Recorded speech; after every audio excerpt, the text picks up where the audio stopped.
د نارنج ګل دودیزه میله او مشاعره په ننګرهار کې د اطلاعات او فرهنګ ریاست چارواکو له لوري تر سره شوه چې سږنۍ مشاعره یې د ننګرهار په سراج العمارت بڼ کې د نارنج ګل په وږمو کې تر سره شوه. دلته په مرکزی او ولایتي کچه مسؤلینو د هیواد د بیلابیلو ولایتونو شاعرانو او د کوزي پښتونخوا د شعر او ادب مینوالو هم ورته رابلل شوي ول. شاعرانو شاعر د ټولنې ترجمان یاد کړ.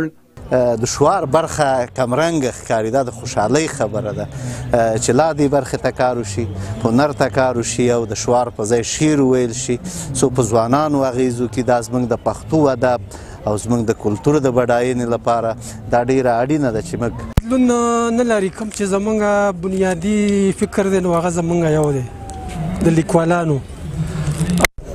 د زمنګ په لا مشاعري کیږي نو د دې ځایونو خلک پکې ډیر کم وي، مطلب شاعران ملګري.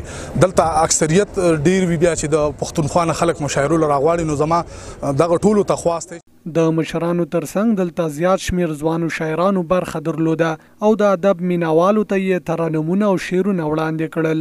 تیر نظام کې سیکولر او هغه حالو اوس ملا صاحب خاروال دی دغه حال دی. لګه دنداسا او لګ رانجو لګه نکریزه کړه او لګ سات عینې ته شاخ ښکلا د غریزه کړه.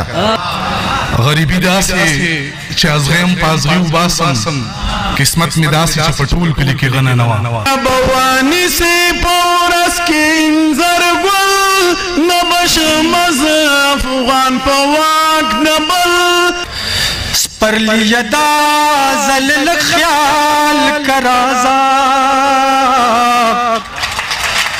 دمینی تور پتندی خال کرازا. د ننګرهار اطلاعات او فرهنګ رئیس قاری نور محمد حنیف وایي چې سږنۍ مشاعره په بشپړ ډول آزاده وه او له سانسور پرته ترسره شوه او هر څوک کولی شي چې ښه پیغام لرونکي شعرونه پکې وړاندې کړي.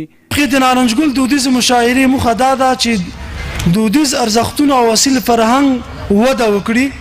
شاعران د خپل ولس د زړه خبرې او د ټولنې رښتینی تصویر په هنري انداز وړاندې کړي.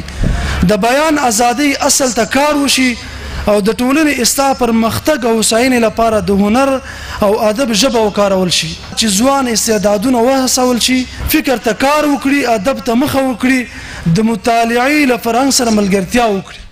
د نارنج ګل دودیزه مشاعره او میله چې هر کال په ننګرهار کې ترسره کیږي او د افغانستان سربیره د کوزي پښتونخوا شاعرانو پکې برخه اخیستې. سږنۍ مشاعرې هم تر شپې ناوخته دوام وکړ.